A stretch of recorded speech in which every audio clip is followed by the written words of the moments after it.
현재 사우디에서는 전례 없는 한국차 열풍이 불고 있다고 합니다. 역사적으로 봤을 때도 사우디는 일본산 차량을 소비하기로 매우 유명한 국가였는데 도대체 사우디에 무슨 바람이 불었길래 이러한 이례적인 상황이 연출되고 있는 것일까요? 안녕하세요. 저는 레바논 출신의 요아브라고 합니다.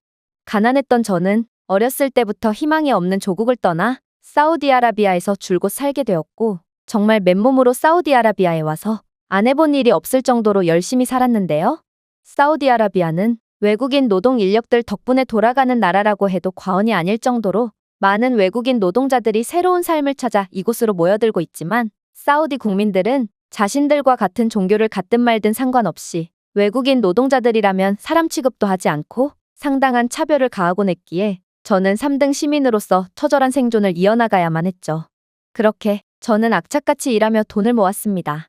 그리고 결국 같은 이주민 출신의 아내를 만나 결혼을 하고 또 눈에 넣어도 안 아플 딸까지 갖게 되었죠. 그러나 가장이 된 저는 행복과 희망보다는 상당한 부담감을 느낄 수밖에 없었어요.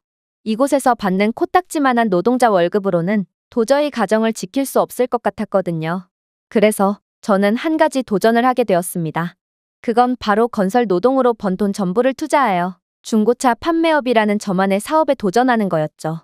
확실히 사우디아라비아 사람들은 차를 굉장히 좋아하기 때문에 중고차 사업은 이곳에서 상당히 비전이 있어 보였는데요. 사우디아라비아 사람들이 차를 좋아하는 이유는 간단합니다. 이곳에는 허세와 체면을 매우 중요시 여기는 문화가 있거든요. 아무래도 사우디아라비아는 종교 때문에 모든 사람들이 같은 옷을 입어야 해서 그런지 좋은 차량으로 자신을 과시하는 경우가 많고 대부분의 경우 사우디아라비아인들이 구매하는 차량들은 일본 차량이나 독일 차량이 주를 이루었는데요. 물론 지금이야 한국산 차량이 사우디에서 상당히 잘 나가긴 하지만 적어도 5년 전까지만 해도 현대차는 사우디에서 거의 찾아볼 수 없었던 게 사실입니다. 그 당시의 현대 차량은 전 세계를 지배했지만 오직 사우디에서만큼은 유독 힘을 못 쓰곤 했거든요. 실제로 현대차가 가장 늦게 소비된 국가가 바로 사우디고 이러한 아랍 지역의 특유의 허세 문화 때문에 후발주자였던 한국 차량은 가장 늦게 정착할 수밖에 없던 거였습니다. 하지만 한국산 차량의 인지도가 형편없던 그때에 저는 첫 사업을 한국산 차량을 전문적으로 판매하는 전략을 취하기로 했어요. 물론 저도 사우디아라비아에서는 독일산 차량이나 일본산 차량이 인기가 많다는 것은 잘 알고 있었습니다.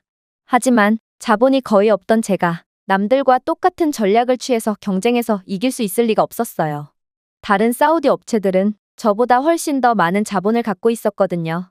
그리고 무엇보다 저는 한국산 차량은 사우디에서 상당한 저평가를 받고 있고 실제로는 독일이나 일본산 차량보다 훨씬 더 우수한 차량이라는 것을 누구보다 잘 알고 있었는데요.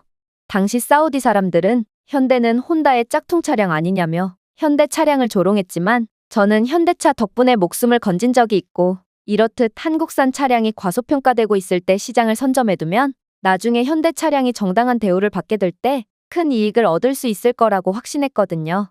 한국 차량 덕분에 목숨을 건졌던 그때는 리야드 외곽의 주요 도로인 킹파드 로드를 따라 이동했을 때였습니다. 당시의 온도는 섭씨 48도가 넘었고 아스팔트는 거의 녹아내릴 듯 엄청난 열기를 뿜어내고 있었죠.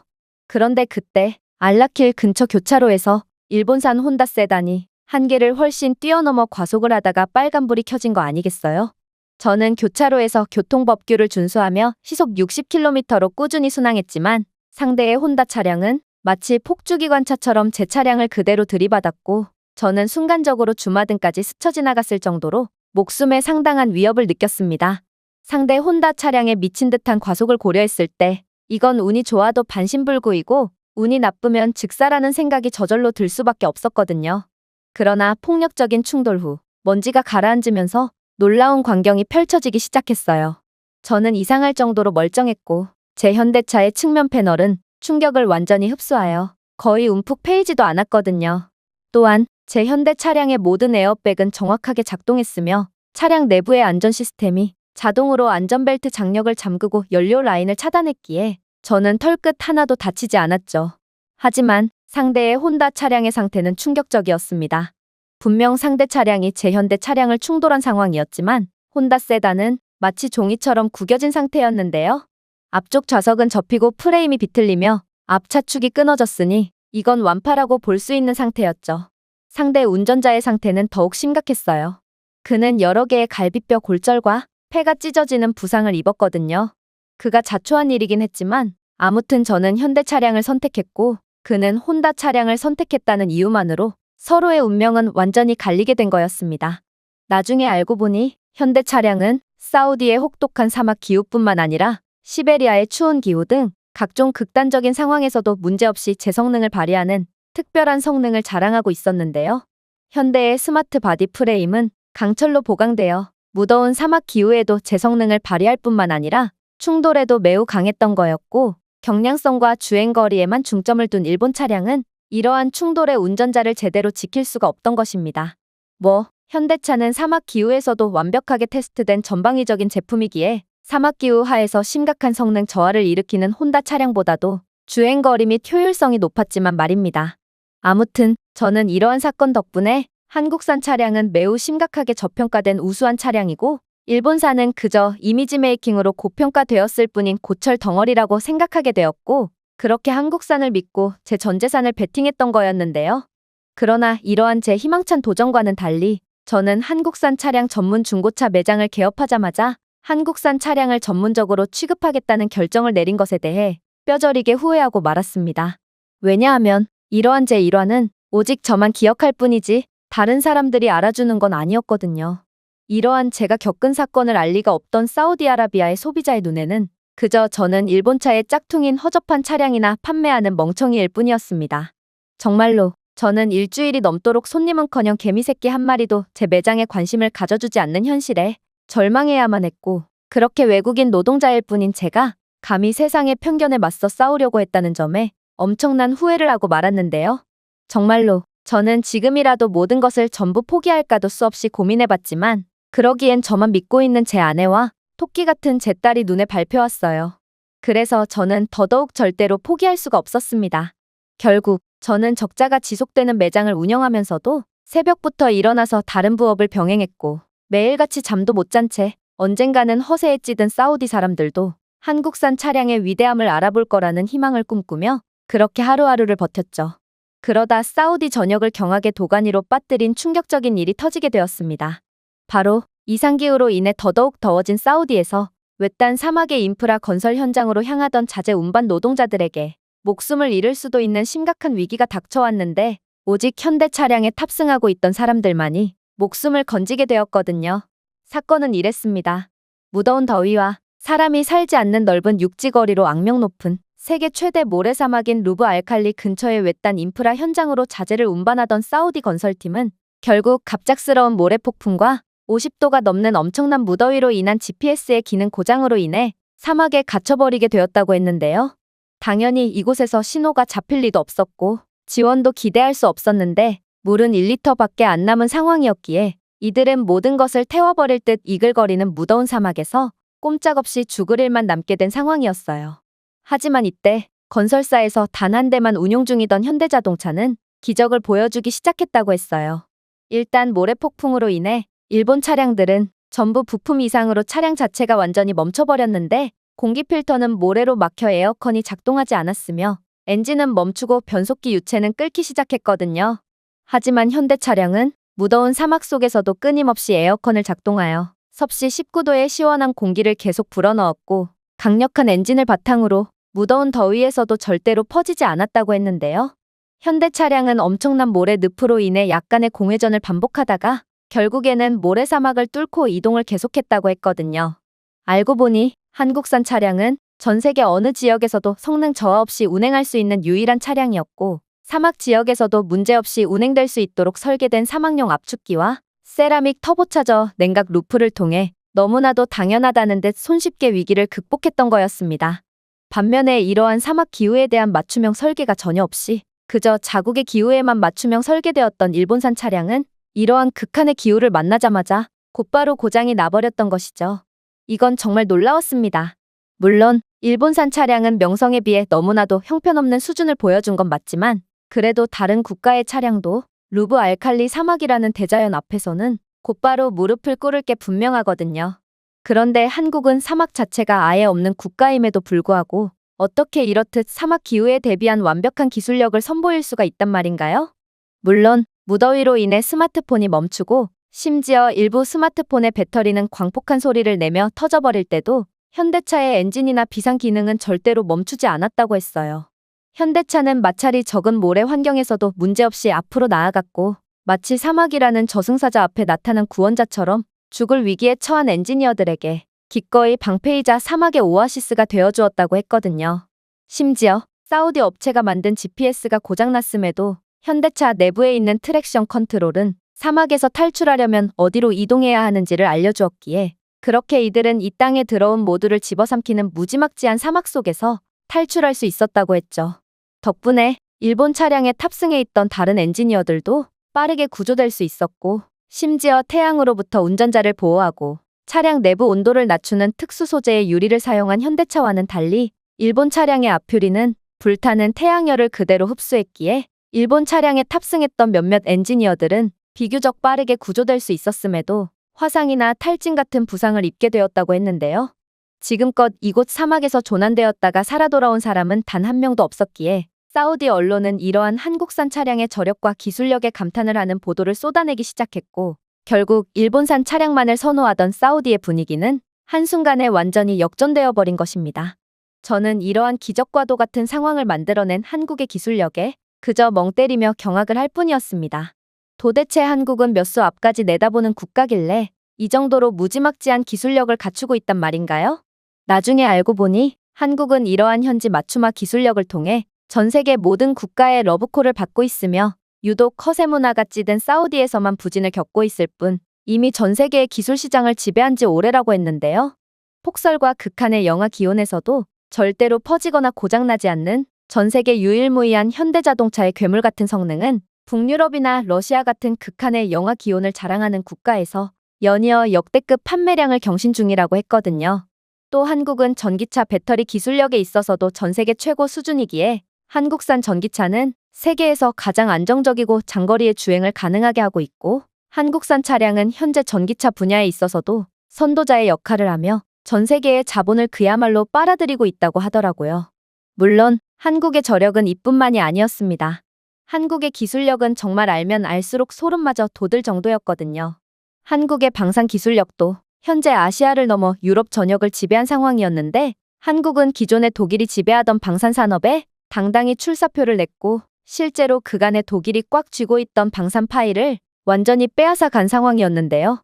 그도 그럴 것이 독일의 레오파드 전차는 현지 맞춤화가 전혀 되지 않은 전차로 자국의 평탄한 지역 및 온난한 기후 하에서만 최고의 성능을 발휘하지만 한국의 K2 흑표 전차는 전 세계 어떠한 지역 및 기후 조건에서도 최고의 성능을 발휘했고 과장을 조금 보태자면 한국의 K2 전차는 지구가 아닌 화성에서도 멀쩡하게 작동될 것 같은 포스를 자랑했거든요. 한국이 만든 전차는 험준한 산악 지형이나 늪지대 그리고 극한으로 추운 조건이나 더운 조건에서도 완벽한 성능을 자랑했고 심지어 한국이 만든 전차는 고시한 사거리보다도 훨씬 더 긴 사거리를 보여주기도 했기에 한국은 다른 의미로 계약 위반 소리를 듣기도 했습니다. 다른 국가들은 일반적인 조건 하에서는 절대로 맞아떨어질 수 없는 상황에서 측정한 사거리로 성능 뻥튀기를 하지만 한국은 고시 성능보다 실제 성능이 훨씬 더 좋은 미친 모습을 보여줬거든요. 실제로 고시한 것보다 실제 사거리가 더 긴 황당한 상황에 한국은 평지가 거의 없는 국가기에 정확한 최대 사거리를 측정할 수가 없었다는 황당한 입장 발표를 하며 전 세계를 깜짝 놀라게 할 뿐이었죠. 아무튼 한국은 이러한 최고의 기술력으로 전 세계 어디에서나 완벽하게 활용될 수 있는 최적의 제품들을 만드는 미친 국가였고 이들의 방산 사업이 폴란드 같은 동유럽을 넘어 노르웨이 같은 북유럽까지 완전히 장악을 한 것만 봐도 이 나라의 기술력은 전방위적으로 수준급에 올라섰다는 것을 여실히 알 수 있을 테죠. 오직 겉으로 보여지는 것에 집착을 하는 사우디 사람들만 아직도 과거의 전유물인 일본 차량에 집착을 하는 것일 뿐 한국 차량 및 기술력은 이미 전 세계 모든 선진국들로부터 찬사와 존경, 두려움을 전부 일으키는 특별한 존재였다는 것입니다. 아무튼 저는 이러한 현대차 덕분에 목숨을 건질 수 있었던 기적적인 사건이 터진 직후 쇄도하는 한국 중고차 주문 덕분에 파산 직전에 거의 죽다 살아날 수 있었는데요. 사우디 사람들은 혹시 모를 상황에서의 생존을 위해 앞다투어 제 현대차를 구매하기 시작했고 이대로 끝인 줄만 알았던 저희 가족은 다시금 희망을 엿볼 수 있게 되었거든요. 정말로 만약 차량이 팔리지 않는 상황이 몇 달만 더 지속되었다면 저는 파산에 몰리고 제 가족들은 전부 길거리에 내몰리게 되었을 테지만 지금의 저는 겨우 입에 풀칠이라도 하고 사업을 하느라 불가피하게 졌던 빚까지 어느 정도 갚았을 정도니 저는 여전히 풍족하진 않았지만 그래도 입에 풀칠이라도 하게 된 상황에 너무나도 감사함을 느낄 뿐이었습니다. 그러나 아무래도 제 팔자엔 성공이라는 건 존재하지 않는지 제겐 또다시 혹독한 시련이 찾아오게 되었습니다. 그건 바로 일본산 차량을 전문적으로 판매하는 다른 중고차 업체들이 작정을 하고 한국산 차량에 대한 루머를 퍼뜨리며 선동을 했기 때문인데요. 이들은 일본산 차량의 열악한 현실이 공개되어 더 이상 차량이 팔리지 않는 상황의 위기감을 느꼈는지 한국산 차량에 대한 터무니없는 날조를 하며 선동을 이어나갔거든요. 이들은 불에 탄 현대 소나타의 이미지를 합성하여 한국은 기술력이 전무한 형편없는 국가고 이 때문에 한국산 차량은 플라스틱으로 만들어져 섭씨 50도의 온도에서도 화재가 발생할 정도로 조악하다며 말도 안 되는 선동을 이어나갔어요. 그러나 가장 소름 돋는 점은 따로 있었습니다. 바로 일본 차량을 전문적으로 취급하는 업체들은 하나같이 제정신이 아닌지 이내 한국산 차량을 판매하는 업체들은 조작을 통해 성능과 주행거리를 조작해서 판매한다는 망발을 쏟아냈거든요. 이들은 한국산 차량은 너무나도 조악해서 대시보드는 해킹을 하기에 취약하기에 초등학생조차 손쉽게 현대 차량을 탈취하거나 해킹할 수 있다는 말도 안 되는 주장을 해왔는데요. 그런데 도요타 본사 측은 이런 황당무계한 주장을 인정한다는 뉘앙스의 공식 발표까지 해오는 거 아니겠어요? 이들은 한국이 만든 차량은 조악하여 각종 도난이나 조작에 취약할 수밖에 없고 괜히 전 세계인들이 한국이 아닌 일본산 차량을 선택하는 게 아니라며 공식 홈페이지를 통해 성명문을 게시했거든요. 또한 이들은 일본산 차량이 아니라면 주행거리를 신뢰하지 말라며 대놓고 모든 한국산 차량은 전부 주행거리가 조작된 사기 차량인 것처럼 주장을 해왔죠. 저는 실제로는 깡통일 뿐인 일본산 차량이 얼마나 고평가되어 있는지 누구보다 잘 아는 입장으로서 이러한 일본의 음습한 행보에 정말 구역질이 치밀 지경이었습니다. 자국의 자동차 기술 발전을 위해 노력하며 실력을 키우기는커녕 오히려 다른 경쟁자에 대한 선동에 동참하여 끌어내리려고 하는 음습한 모습을 보니 일본이 그동안 어떻게 이미지 메이킹을 해왔는지 그리고 겉으로는 럭셔리 브랜드인 척을 하지만 속으로는 얼마나 고객을 우습게 보고 우롱했는지를 정확히 알 수 있었고 이렇듯 보여주기에만 급급한 일본산 차량의 미래는 어두울 뿐이었거든요. 하지만 결과적으로 이러한 일본의 날조와 선동은 한국산 차량만을 전문적으로 취급하는 제게 상당한 악영향을 끼치게 되었습니다. 저는 이러한 한국산 차량에 대한 비하는 전부 근거 없는 선동일 뿐이라며 진실을 밝히기 위해 애썼지만 세상은 그저 정의롭게만 흘러가지 않았거든요. 거짓말을 하는 쪽보다 해명을 하는 쪽이 훨씬 더 불리했고 결국 아무도 제 말을 들으려고 하지 않았기 때문입니다. 그렇게 손님들로 발 디딜 틈이 없던 제 매장은 거짓말같이 모든 손님들이 발걸음을 뚝 끊었으며 힘들게 성사시켰던 계약도 전부 취소되기 시작했어요. 저는 이러한 위기를 타개하고자 일본 측의 주장은 거짓이라는 구체적인 증거를 제시함과 동시에 할인 쿠폰까지 제공하며 어떻게든 살아남기 위해 발버둥을 쳐봤지만 헛소문에 따른 신뢰의 손상은 도저히 회복될 기미를 보이지 않았습니다. 정말로 저는 이제 이러한 고난의 상황을 도저히 버틸 수 없을 것 같다는 생각이 들었고 그렇게 빈털터리 외국인 노동자 출신 주제에 남들과 다른 길을 걸으려 했다는 것에 대해 후회감을 느끼며 모든 것을 내려놓으려고 했는데요. 그런데 그때 충격적인 상황이 발생하기 시작했어요. 바로 개미새끼 한 마리 없던 제 매장에 웬 동양인 남성 한 명이 들어오더니 이내 놀라운 말을 해오기 시작했거든요. 그동안 고생 많으셨습니다. 앞으로 한 달 이내에 모든 상황은 정상으로 돌아올 테니 너무 걱정하지 마세요. 그는 자신을 현대자동차 소속의 중동 및 아랍 지역팀에서 근무하고 있는 직원이라고 밝혔고 현재 현대자동차 입장에서 가장 중요한 시장이라고 해도 과언이 아닌 사우디아라비아에서 나돌고 있는 악성 루머들을 가만히 놔두지 않을 거라고 강력한 어조로 말해왔는데요. 물론 그의 위로는 제게 힘이 되긴 했지만 저는 여전히 회의적인 입장을 유지할 뿐이었습니다. 거짓말을 한 쪽보다 그러한 거짓말을 방어하는 쪽이 훨씬 더 불리하므로 이러한 전국적인 선동의 상황에 아무리 현대라고 해도 한 달 안에는 도저히 이미지 회복을 할 수 없을 것처럼 보였거든요. 그러나 그가 제 매장에 다녀간 직후 정말로 놀라운 일이 벌어지기 시작했어요. 바로 일본 측의 거짓말이 시작된 이후 일본 차량을 취급하는 매장은 다시금 많은 손님들로 가득 차기 시작했는데 이러한 일본 차량을 판매하는 매장 주변에는 동시다발적으로 대형 스크린이나 행사장이 설치되기 시작했거든요. 이러한 의문의 행사장은 일본 차량을 구매하러 온 모든 고객들이 볼 수 있게 되어 있었고, 이내 스크린에서는 충격적인 내용의 실시간 영상이 공개되기 시작했어요. 바로 이건 현대 측에서 개최한 행사였고, 현대 측은 장렬하는 사막이나 극한 조건에 현대 차량과 일본 차량을 두고 실시간으로 테스트를 진행하는 장면을 송출했는데요. 이러한 테스트는 스크린을 통해 모든 사람이 직접 볼 수 있도록 해놨을 뿐만 아니라 현대 측은 날조를 일삼던 몇몇 일본 차량 매장 근처에는 실제 차량까지 전시해두고 사우디 전 국민 앞에서 현대차와 일본 브랜드 차량의 성능 테스트를 진행하는 초강수를 두었더라고요. 이건 자신들의 기술력에 대해 웬만큼 자신이 있지 않으면 불가능한 퍼포먼스였기에 일본 차량을 구매하려던 소비자뿐만 아니라 사우디 전 국민의 이목이 끌리며 엄청난 화제를 이끌었는데요. 그리고 결과는 정말 충격적이었죠. 일단 스크린을 통해 실시간으로 방영된 각종 극한 조건의 사막에서 현대 차량과 일본 차량을 동시에 테스트한 결과부터가 압권이었는데, 테스트가 진행된 여러 사막들은 최소 온도가 섭씨 60도였을 정도로 엄청난 열기를 자랑했음에도 6시간 동안 진행된 주행 실험에서 현대차는 너무나도 멀쩡하게 주행을 지속했고, 또 에어컨도 끝까지 문제없이 작동하여 실내 온도는 섭씨 22도 이상으로 올라가지 않았는데요. 여기에 엔진 온도는 과열 범위보다 훨씬 낮은 섭씨 92도에서 안정적으로 유지되었기에 이건 그간의 일본 측의 주장은 전부 사기이고, 현대차는 극한의 사막 조건 하에서도 문제없이 작동한다는 것을 스스로 증명한 셈이었어요. 물론 오프로드 사막 주행면에서도 타의 추종을 불허했죠. 현대 차량은 사막 조건에서도 문제없이 주행했으며 사막 주행 후 필터 성능이 99.2%나 유지되었는데요.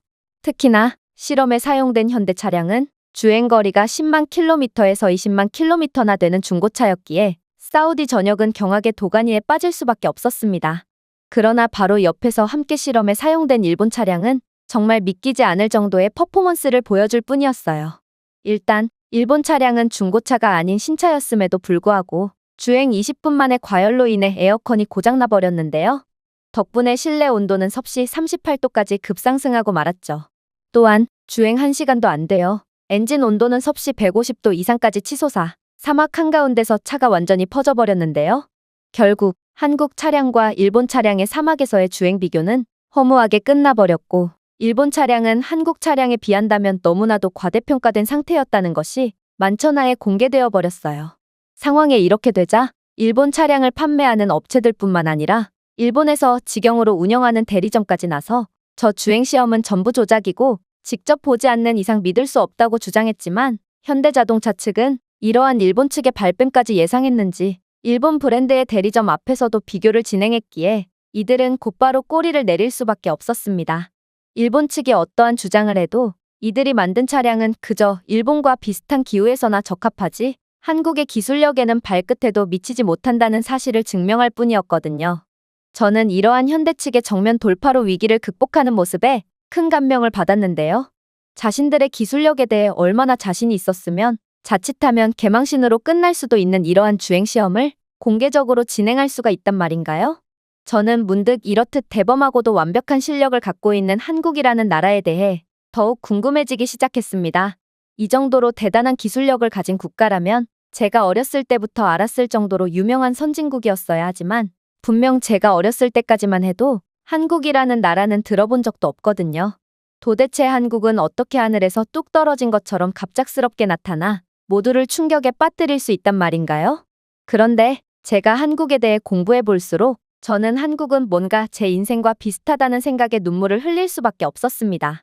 왜냐하면 불과 수십 년 전까지만 해도 일제강점기와 한국 전쟁을 거친 한국은 자동차는커녕 자전거 하나조차 제대로 못 만드는 국가로 전락해버렸거든요.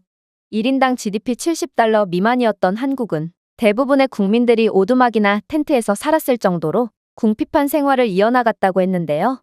당연히 이런 나라에서의 국내 차량 생산은 없었으며 자전거조차 드물 정도로 열악한 상황이었다고 했죠. 정말로 1960년대와 70년대에 일본이 도요타와 혼다를 내세우며 앞서 나가고 있을 때 한국은 여전히 볼트, 페인트, 엔진을 만드는 법을 배우고 있었을 정도니 아무리 미쳤다고 해도 한국이 일본을 능가할 기술력을 갖게 될 거라고 예상하는 사람들은 단 한 명도 없었습니다. 하지만 한국인들은 희망을 잃지 않고 절대로 포기하지 않았다고 했어요.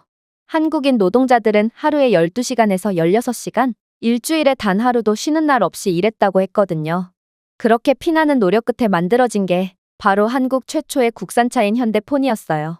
물론 포니는 일본 엔진으로 만들어진 반쪽짜리 국산차였고 완성도도 조악했기에 전 세계 언론으로부터 싸구려라며 조롱을 당했다고 했어요. 하지만 한국인들은 신경 쓰지 않았고 여기서부터 한국의 진정한 여정이 시작되게 됩니다. 한국은 계속해서 기술 혁신을 멈추지 않았거든요. 1980년대에 수천 명의 한국인들이 한국 산업을 지원하기 위해 돈을 벌기 위해 해외로 나갔고 중동의 건설 현장으로 나간다든지 독일의 간호사 및 광부로서 파견을 간다든지 하며 피땀 흘려 일했다고 했는데요. 이렇게 힘들게 번 외화는 한국의 더 나은 기술 발전을 위한 연구 개발에 사용될 수 있었고 그렇게 한국인들이 허리가 부러져라 일한 대가로 한국은 또다시 기적을 써내려가기 시작했죠.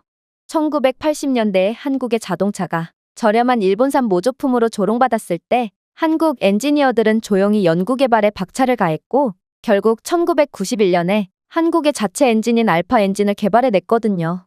그리고 한국은 이때부터 일본과 노선을 달리하는 초강수를 두게 됩니다. 보통 후발주자는 선도자의 길을 따라가기 마련이지만 될성부른 나무는 떡잎부터 알아본다고 한국은 일본의 내수 위주의 전략은 한계점이 명확하다고 판단했고 글로벌 수출을 우선으로 하는 자동차 브랜드를 구축하기 시작했거든요. 지금의 일본 차량이 사막이나 고온 등의 극한의 기온에서 맥을 못 쓰는 것도 이와 관련이 있습니다. 현대는 진작부터 글로벌 수출을 위해 전 세계 시장을 위한 맞춤형 설계를 시작했지만 일본은 우물안 개구리가 되어 글로벌 시장을 노리지 않는 낡은 전략을 유지할 뿐이었거든요. 물론 초창기에 한국산 자동차에 대한 글로벌 리뷰는 잔인했죠. 바퀴 달린 깡통, 일본산 자동차와는 비교도 안 되는 고물 등 한국산 차량의 글로벌화는 시작과 동시에 끝나버리는 듯 했습니다. 엎친 데 덮친 격으로 1997년 아시아 금융위기 당시 한국 자동차 제조업체들은 급속도로 무너지기 시작했습니다. 대우는 무너졌고 기아는 파산했고 현대만이 간신히 살아남았거든요. 그러나 위기 속에서 더 단단해진 한국은 이젠 전 세계 그 누구도 막을 수 없는 괴물이 되어 있었죠. 일본은 계속해서 내연기관에 집착하며 기술 혁신에 두려워할 때 한국은 전기와 자율주행 및 소프트웨어 통합 자동차에 조기 투자했고 점점 일본의 기술력을 따라잡기 시작했거든요. 그러나 일본은 한국에 의해 빠르게 따라잡히면서도 여전히 변화하기를 거부했고 현재 한국은 절대로 따라잡을 수 없을 것처럼 보였던 세계 최강의 자동차 강국 일본을 추월해버린 상황입니다. 일본은 변변한 전기차 기술력조차 없지만 한국은 현재 전기차와 수소차 혁신을 주도하고 있고 이 분야에서의 세계 선도주자의 역할을 수행하고 있으며 일본 차량은 디지털 UI 시스템이 전무하고 여전히 구형 시스템에 의존하고 있지만 한국은 차량의 5G 자동차 인프라 기술, AI 기술을 통합하여 자동차를 단순한 교통수단이 아닌 디지털 생태계의 일부로 만들어버렸거든요. 반도체 통합, AI 구동 시스템, 스마트 자동차 아키텍처 분야에서 선두를 달리고 있는 한국은 여전히 무궁무진한 발전을 진행 중이며 이건 정체되어 추락하고 있는 일본과는 정반대의 상황이라고 할 수 있는데요. 그야말로 한국은 불과 수십 년 만에 그 누구도 하지 못했던 기적을 이뤄냈고 저는 아무것도 없는 상황에서도 포기하지 않고 노력하여 결국 전 세계를 놀래키는 한국의 역사에 저도 한국과 같은 삶을 살고 싶다는 생각에 존경과 감동의 눈물을 흘릴 수밖에 없던 것입니다. 아무튼 그렇게 현대차의 놀라운 퍼포먼스 이후 모든 사우디인들은 깊은 감명을 받게 되었고 제 매장에는 다시금 엄청난 사람들로 가득 차게 되었습니다. 그리고 아무리 허세 문화에 찌든 사우디라도 세계의 흐름은 거역할 수가 없었는지 현재는 대부분의 사람들이 한국산 차량의 놀라운 기술력을 인정하고 한국산 차량을 폭발적으로 소비하는 추세인데요. 정말로 현재 사우디의 도로만 봐도 일본산 차량보다 한국산 차량이 훨씬 더 많이 보일 정도로 몇 년 전과는 완전히 다른 양상이 펼쳐지고 있는 걸 보면 그렇게나 변할 것 같지 않던 사우디 사람들까지 변화시킨 한국에 더더욱 존경심을 가질 수밖에 없었죠. 현재 저는 한국산 중고차를 판매하자는 전략으로 한국에 제 인생을 베팅한 덕분에 많은 돈을 번 상태고 이제는 중고차가 아닌 사우디 내에 현대차 대리점을 운영하고 싶어서 이것저것을 알아보는 중인데요. 저는 여전히 한국산 차량은 과소평가되고 있다고 생각하고 한국에 제 모든 것을 베팅한다면 한국은 그 이상의 더 많은 것들을 제게 안겨다줄 전도유망한 국가라고 확신하기에 지금까지도 계속해서 한국에 대한 사랑과 존경심을 유지하고 있는 상황입니다. 한국 기술력은 전부 거품일 뿐이다. 냉정하게 말해서 한국이 독일의 기술력을 쫓아오려면 30년은 이르다. 여기 한국이라는 나라 자체가 거품이라고 주장하는 독일 여성이 있습니다. 그런데 그녀는 우연히 독일 정부에서 송출한 한국 관련 영상을 보게 되었고, 이내 믿을 수 없다는 듯 입을 틀어막으며 경악을 하고 말았다고 하는데요. 그렇다면 그녀가 대체 어떤 영상을 시청했던 것일까요? 안녕하세요. 저는 독일 출신의 하이케라고 합니다. 저는 대학교 진학을 앞둔 학생으로 현재 대학교 문제 때문에 부모님과 엄청난 마찰을 빚고 있는데요. 그건 바로 나름 독일 최고의 기술 기업에서 연구원으로 일하시는 아빠가 저를 한국으로 유학 보내려고 했기 때문입니다. 이건 정말 말도 안 되는 상황이었어요. 생각해보세요. 독일은 유럽 최고의 기술 강국이고 아빠는 그러한 기술 강국에서도 최고로 알아주는 기업에서 연구개발을 맡으신 분이었습니다. 그런 독일 기술의 최전선에 있는 사람이 자존심도 없는지 멀쩡한 독일 대학교를 놔두고 한국 같은 알아주지도 않는 국가로 유학을 가라는 게 말이나 되는 소리란 말인가요? 그러나 아빠는 제 진로가 공학 쪽인 이상 이젠 선택의 여지는 없다며 독일은 지는 해고 한국은 떠오르는 태양이니 저는 미래를 내다보고 반드시 한국으로 가야 한다며 거의 저를 강제로 한국으로 보내려고 하더라고요. 아빠는 살면서 단 한 번도 고집을 부리거나 혹은 틀린 말을 하시는 법이 없었는데 도대체 이런 존경스러운 아빠가 왜 자꾸만 한국행이라는 이상한 고집을 부리시는 건지 저는 도대체 이해가 안 가서 한국에 대한 울분의 감정마저 들었습니다. 그런데 얼마 후 이러한 부녀 간의 갈등에 쐐기를 박는 사건이 터지게 됩니다. 바로 아빠가 차량을 바꾸셨는데 그건 다름 아닌 한국의 현대 브랜드의 차량인 거 아니겠어요? 저는 정말 금방이라도 기절할 듯이 엄청난 혼미함을 느끼게 됩니다. 이쯤 되자 저는 아빠가 일부러 이러시는 건가 하는 생각까지 들었거든요. 아니, 독일이야말로 전 세계 자동차 시장을 지배하는 최고의 브랜드 파워를 가졌고 요즘 전 세계에서는 독일 차량을 구매하지 못해서 안달인데 어떻게 아빠는 그런 완성도 높은 독일산 차량을 놔두고 한국 따위의 자동차를 구매할 수가 있단 말인가요? 저는 독일인으로서 그리고 예비 공학도로서도 자존심에 큰 상처를 입었고 결국 아빠에게 한 소리를 하고 말았습니다. 아빠는 자존심도 없어요? 어떻게 세계 최고의 독일산 차량을 놔두고 현대 같은 이름도 없는 브랜드의 차량을 구매할 수가 있죠? 나름 독일을 대표하는 기술 연구원인 아빠가 한국산 제품을 구매하다니 정말 친구들이 보면 저희 가족이 파산을 해서 돈이 없어 한국산 차량을 샀다고 생각할 거예요. 도대체 왜 그런 멍청한 결정을 내리신 거예요? 아빠는 독일 차량의 기술력은 전 세계 최고인 것을 그 누구보다 잘 아는 사람이잖아요. 그러나 반성을 하는 척이라도 할 거라고 생각했던 아빠는 그저 사람 좋은 미소를 지으며 충격적인 답변을 해오시는 거 아니겠어요? 하이케, 그렇다면 너는 왜 한국산 차량이 독일 브랜드의 차량보다 후진적인 기술력을 가지고 있다고 생각하는 거니? 대답을 못하는 거 보니 너는 막연한 편견에 사로잡혀 있을 뿐인 것 같구나. 모름지기 공학자라면 자신의 논리에 대한 확실한 근거가 있어야 한단다. 물론 독일산 내연기관 차량은 전 세계 최고의 기술력으로 만들어졌다는 내 주장은 사실이란다. 하지만 아빠가 구매한 차량을 좀 보렴. 이게 내연기관 차량처럼 보이니? 이건 전기차고 전기차 분야에서의 한국의 기술력은 단언컨대 전 세계 최고라고 할 수 있어. 독일은 한때 내연기관 분야에서 막대한 이익을 챙겨왔지만 그저 과거의 성공에 안주한 채 새로운 기술을 개발하려고 하지 않았지. 이러한 안일함은 결국 기술 정체라는 악수를 만들어냈고 냉정하게 독일 브랜드의 전기차 기술력은 경쟁력이 아예 없는 상태라고 할 수 있어.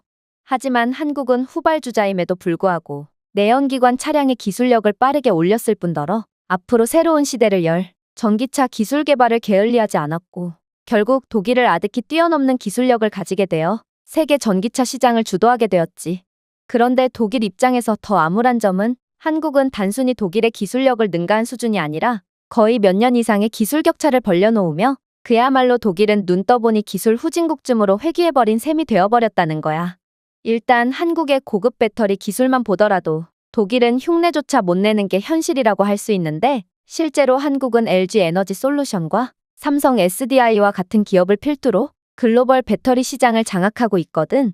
한국 배터리 기업은 전 세계 전기차 배터리 시장의 50% 이상을 점유하고 있으며 한국 자동차 제조업체뿐만 아니라 테슬라, 제너럴 모터스 등 글로벌 대기업에도 첨단 배터리를 공급하고 있지.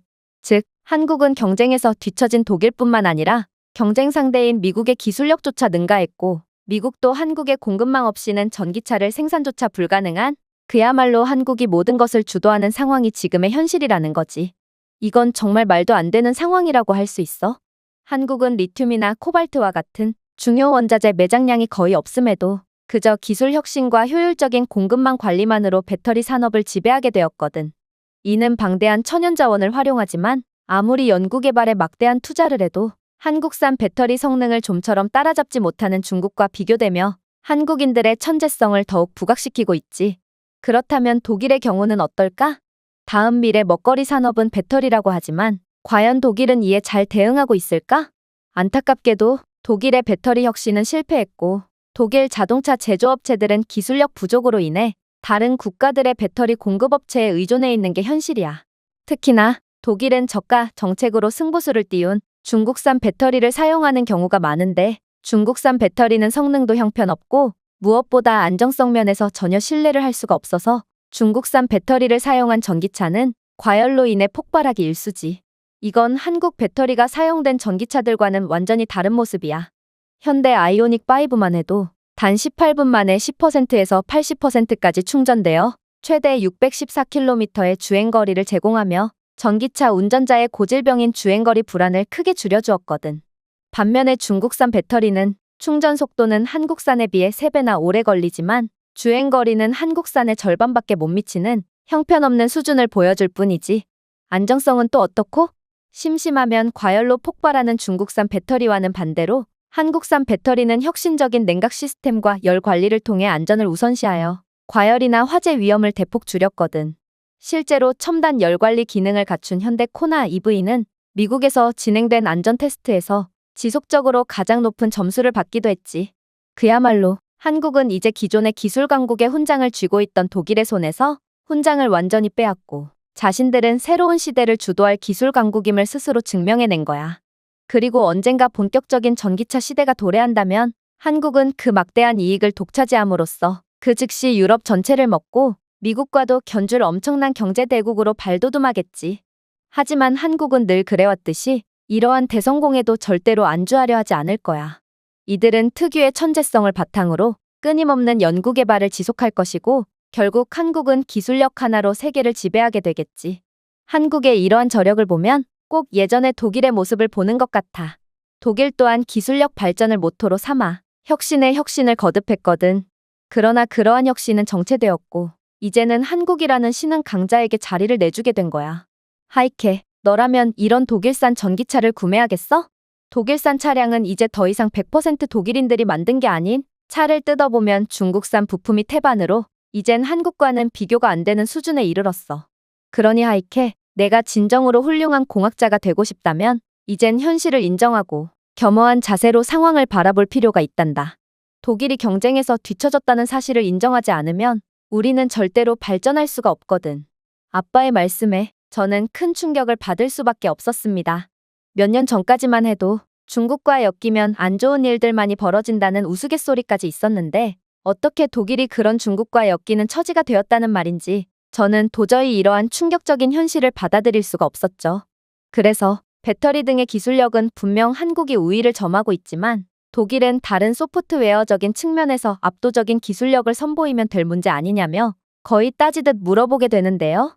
하지만 아빠는 여전히 단호한 표정을 지으실 뿐이었고 더욱 충격적인 이야기를 해오더군요.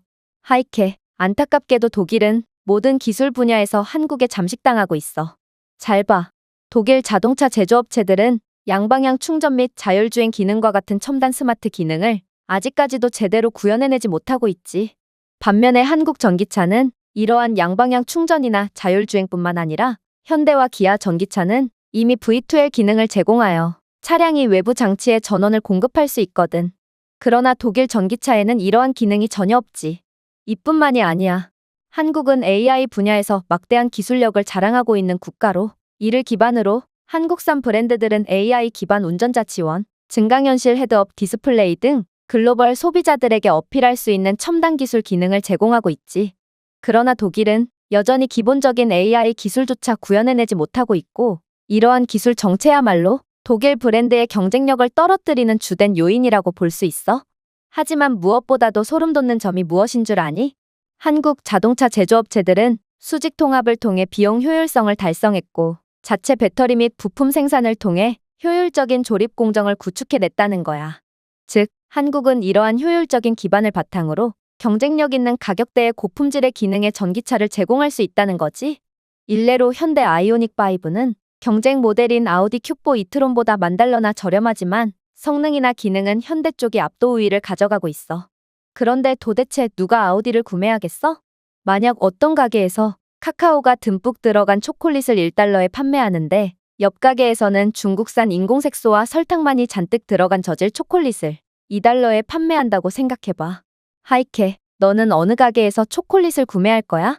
이건 아주 간단한 문제고 결국 기존의 성공에 안주하고만 있던 독일은 지속적으로 효율성에 대한 노력을 해온 한국에 완전히 짓눌리게 되었다는 거야. 이쯤 되자 저는 더 이상 아빠의 말씀이 귀에 들어오지 않았습니다.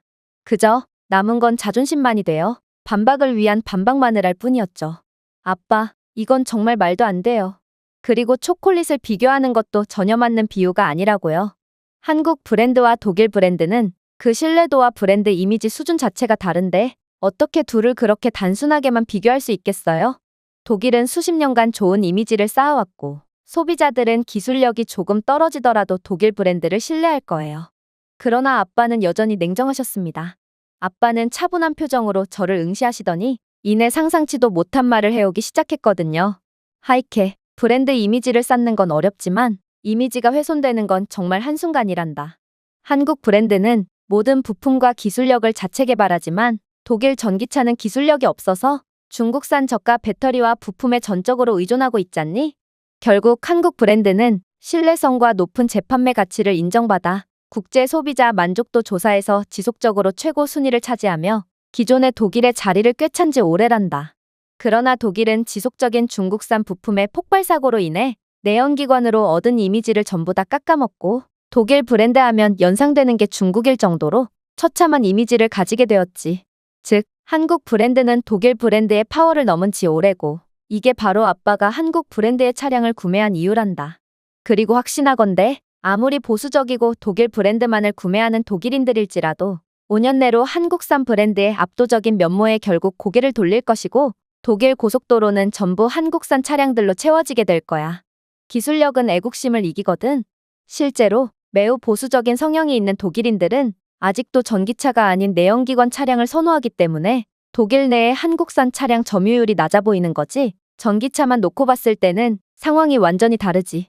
국내 브랜드에 대한 충성도로 유명한 독일에서도 현대코나 기아 니로와 같은 한국 전기차는 베스트셀러가 되었고 현대 아이오닉 5도 폭스바겐 전기차 모델을 압도하고 있거든. 자동차 자부심이 하늘을 찌를 듯한 독일이 이 정도인데 다른 국가들은 오죽하겠니? 이제 한국에겐 고공행진만이 남아있는 셈이고 아빠는 이 나라가 어디까지 날아갈지 상상조차 안 된단다.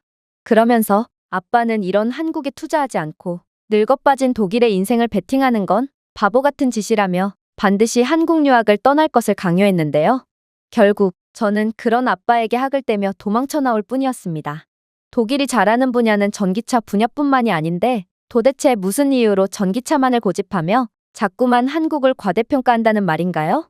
하지만 그러던 어느 날 저는 충격적인 영상을 접하게 되었습니다. 그건 바로 독일의 공영방송에서 정부 대변인의 연설을 송출해 주었기 때문인데요.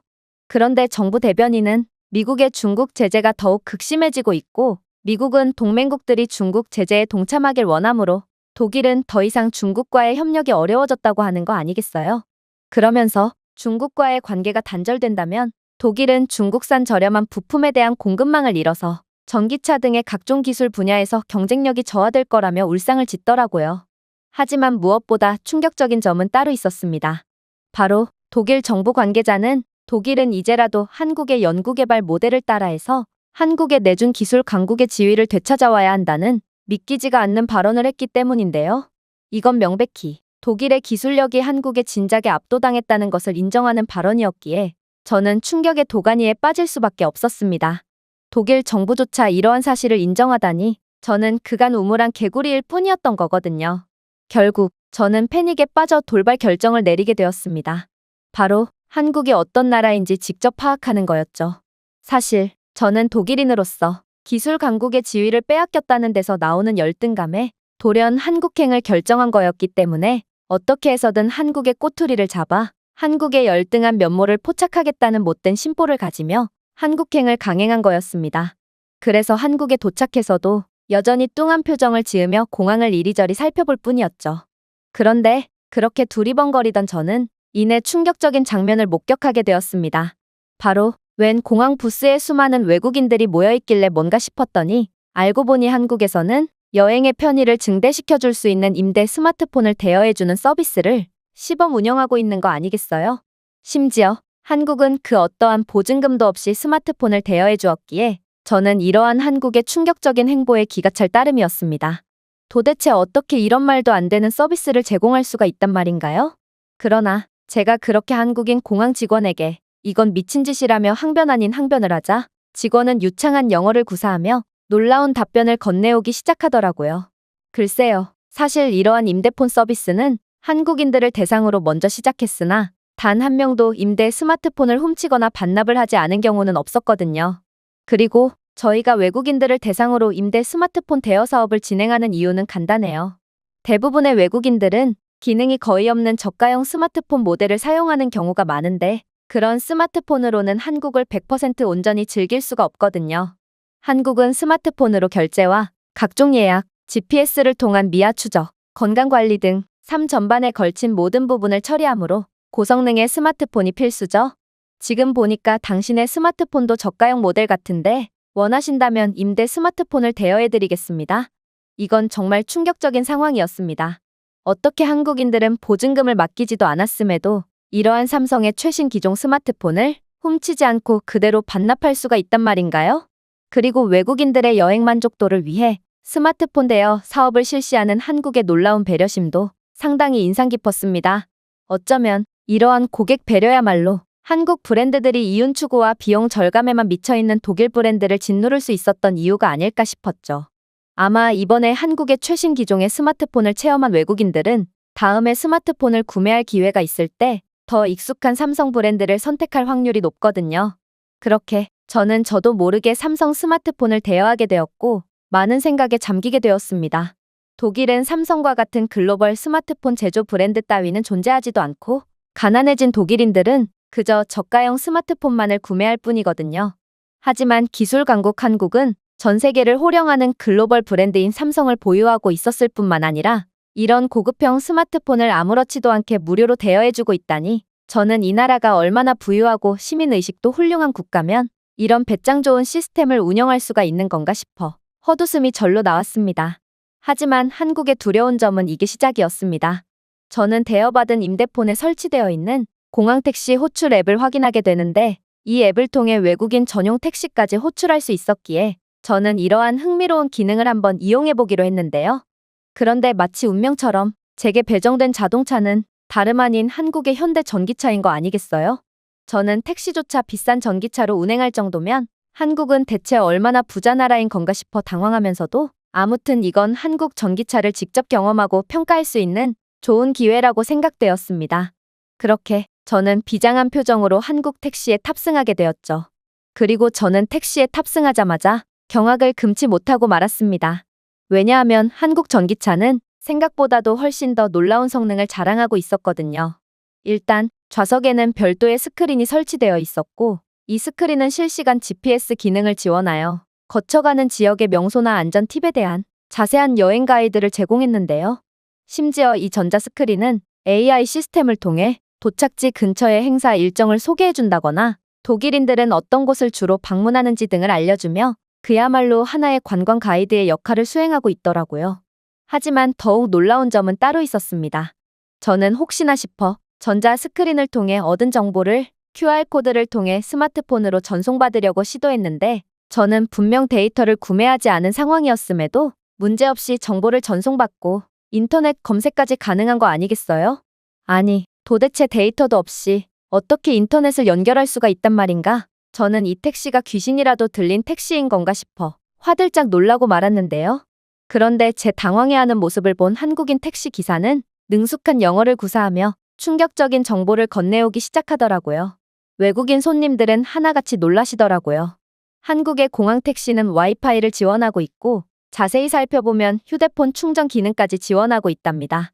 아무래도 외국의 차량에서는 와이파이가 지원되는 경우가 많이 없나 본데 한국은 택시부터 해서 웬만한 대중교통에는 무료 초고속 와이파이가 제공되므로 마음대로 사용하셔도 됩니다. 아니, 이렇듯 무료 와이파이가 어디에서나 공급되는 것이 말이나 되는 상황이란 말인가? 독일에서는 이러한 무료 와이파이는커녕 데이터조차 잘 안 터지는 곳도 많다는 것을 고려한다면 이건 정말 믿기지가 않는 인프라 수준이었습니다. 하지만 한국의 기술력은 뭘 이 정도 가지고 놀라냐는 듯 더욱 기가 막힌 모습들을 자랑하기 시작했죠. 왜냐하면 저는 전자 스크린을 조작하며 택시 실내 온도까지 조절할 수 있었고 음악 등을 설정할 수도 있었기 때문인데요. 이는 외국인 택시에서만 시범 운영하는 기능으로 한국은 고객의 편의성 증대를 위해 점차 모든 택시에 이러한 승객 맞춤 기능을 확대할 거라고 하더군요. 사실 독일에서는 비싼 택시 요금에 비해 서비스는 무척이나 형편없는 경우가 많은데요. 택시 기사들은 승객들을 태우고도 멋대로 담배를 피운다거나 하며 저질스러운 행동을 일삼고 있거든요. 독일인들은 하나같이 그건 전부 난민 출신 택시기사의 만행이라며 책임을 회피하고 있지만 저는 난민이나 이민자 출신이 그 정도로 완벽한 독일어를 구사하는 것을 본 적이 없습니다. 아무튼 저는 한국의 최첨단 택시에서 시간 가는 줄 모르고 기능들을 구경했고 이러한 택시의 기능 중에는 관광객에게 최적화된 AI 기반 내비게이션 시스템으로 경치 좋은 경로를 선택하거나 이동 중에 랜드마크를 들를 수 있는 옵션까지 존재하더라고요. 이러한 기능은 택시 기사 입장에서는 더욱 많은 주행거리를 가져가면서 택시 요금을 더 받을 수 있고 승객 입장에서는 더욱 만족스러운 여정을 보장하기 때문에 결과적으로는 모두가 이익을 보는 천재적인 기능이었습니다. 한국은 정말로 기술력과 아이디어로 엄청난 부가가치를 창출하고 있었고 아무래도 아빠와 더불어 독일 정부 대변인까지 나서 한국을 극찬했던 건 그럴 만한 이유가 분명히 있어 보였죠. 그런데 이러한 감탄도 잠시 갑자기 택시 내부에서는 소름 돋는 경고 사이렌 소리가 울리기 시작하는 거 아니겠어요? 저는 정말 깜짝 놀라서 설마 중국산 부품을 사용한 독일 차량처럼 갑자기 제멋대로 차량이 터지기라도 하는 건가 싶어 공포에 질리고 말았는데요. 그런데 택시 기사는 제게 미안하다는 말을 시작으로 정말 상상치도 못한 말을 건네오기 시작하더라고요. 이 택시는 차량 내부에 AI 기반 카메라가 운전자의 눈 움직임이나 자세 및 표정을 모니터링하여 피로나 주의산만의 징후를 감지하고 있거든요. 그리고 운전자가 졸음운전을 하거나 불편한 상황이라고 판단되면 차량은 실시간 알림을 울리며 경고하거나 혹은 자율주행 모드로 들어가 위기에 빠진 운전자 대신 차량을 운전합니다. 당연히 저는 졸음운전을 하지는 않았지만 만성적인 허리 통증 문제가 있어 자세가 잠시 불안정했고 그래서 알림이 울린 것 같네요. 놀라셨다면 정말 죄송합니다.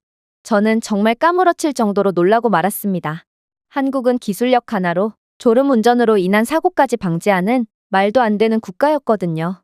지금도 전 세계에서는 졸음운전으로 인해 엄청난 사상자가 발생하고 있다는 것을 고려한다면 저는 한국이야말로 전 세계를 구원할 슈퍼 히어로 같은 존재가 아닐까 하는 생각마저 들었는데요. 도대체 한국은 어떻게 이런 말도 안 되는 기술을 구현해낼 수 있던 건지 저는 이런 기술을 아무렇지 않게 만들어내는 한국인들의 뇌구조를 들여다보고 싶은 생각까지 들었죠. 하지만 한국의 진짜 무서운 점은 따로 있었습니다. 한국은 이러한 최첨단 차량 기능뿐만 아니라 고속도로 인프라마저 타의 추종을 불허하고 있었거든요. 일단 한국에서는 고속도로를 주행할 때도 이상하리만큼 고요해서 이상하다 싶었는데 알고 보니 한국의 고속도로는 타이어 소음을 줄여주는 소재가 주입된 소음 감소 아스팔트를 사용하고 있었고 주기적으로 유지 관리를 해주고 있기에 소음이 거의 발생하지 않고 있던 거였습니다. 많은 사람들이 독일은 자동차 강국이니 고속도로 인프라도 훌륭할 거라고 생각하지만 이러한 소음 감소 도로는커녕 군데군데 구멍이 난 아스팔트가 보수 없이 수십 년째 방치되고 있을 뿐인데요. 그래서 속도 제한이 관대한 도로에서는 소음 때문에 도저히 창문을 열어놓을 수가 없을 지경입니다. 하지만 한국은 이러한 기본적인 인프라마저 독일을 압도하고 있던 것이죠.